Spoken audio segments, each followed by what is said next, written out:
Fueled by rumors of celebrity use and raving fans showcasing their amazing results on TikTok and Instagram, Ozempic has become a sensation. Undoubtedly, social media has turned this diabetes medication into a weight loss craze. So, what exactly is the ethical dilemma? Well, let's start at the very beginning. Ozempic is the brand name for a medication called Semaglutide, which is approved for the treatment of type 2 diabetes. It works by mimicking the effects of the naturally occurring hormone GLP-1. In addition to its effects on insulin secretion and blood sugar, Ozempic also helps reduce appetite and slows down the emptying of the stomach, which leads to a feeling of fullness and reduces food intake. Consequently, a common side effect of Ozempic is weight loss. Many persons started sharing their dramatic weight loss on social media. It just takes a simple TikTok search to witness the enviable results. The rumored use of Ozempic by high-profile celebrities further fueled the craze.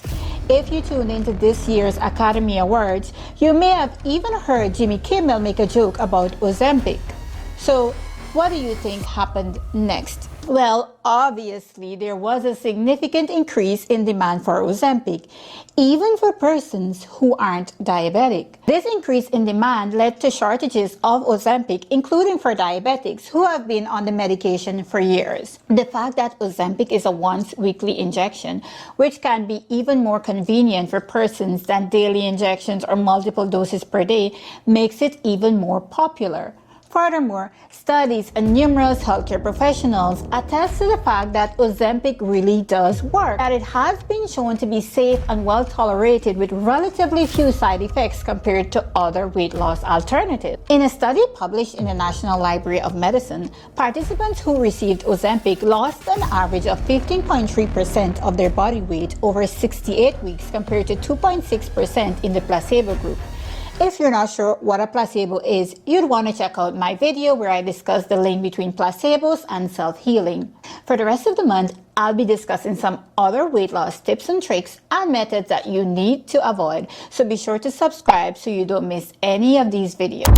Anyways, Ozempic has also been shown to improve metabolic markers such as blood glucose and lipid levels. But before you jump on the Ozempic bandwagon, I've got some crucial information that you need to know.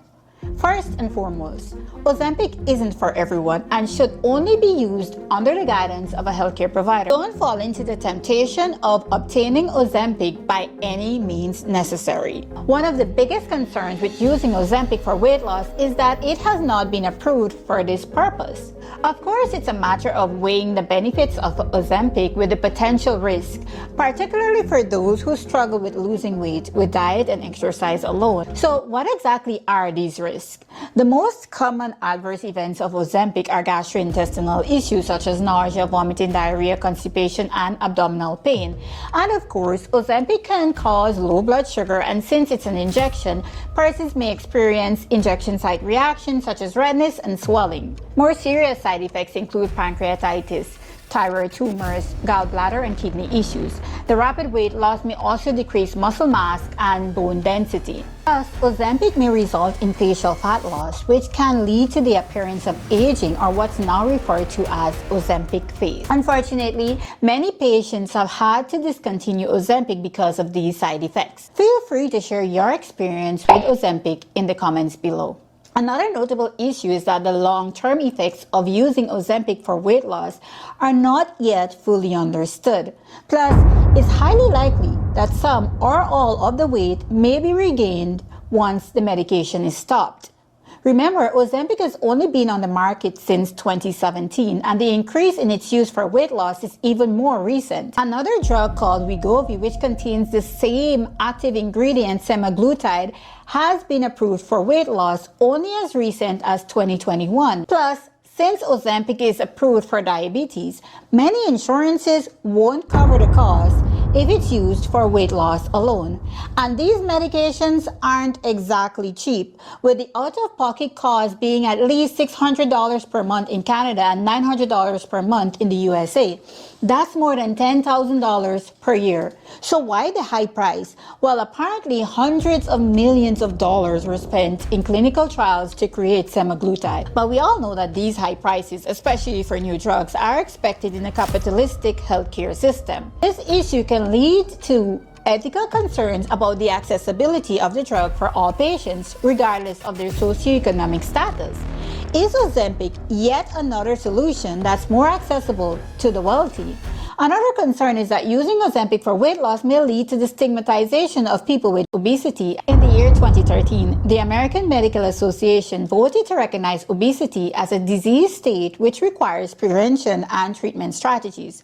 Since then, some activists have opposed this decision. The argument is that by framing obesity as a medical problem that requires treatment and medication, people with obesity may be further stigmatized and blamed for their weight.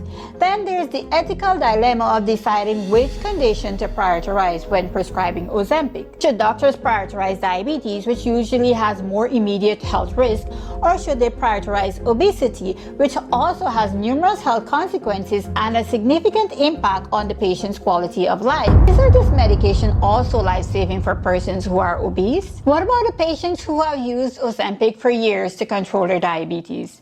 Shouldn't they be prioritized? Who should be blamed for the lack of supply? The manufacturer, the physician, or the patients who are using Ozempic primarily for weight loss?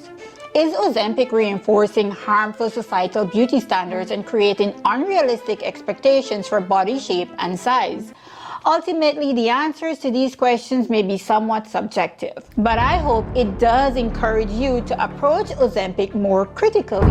I hope it encourages you to dig deeper, to ask more questions, not only for Ozempic, but for any treatment intervention, so that if and when you do agree to a treatment, you know exactly what to expect. What are your thoughts on Ozempic? Let me know in the comments. And there you have it, my deep dive into the Ozempic weight loss phenomenon. It's exciting, it's promising, but it comes with its fair share of risks and controversies. While I have your attention, be sure to check out this video next, where I provide 4 steps to stop overeating for good.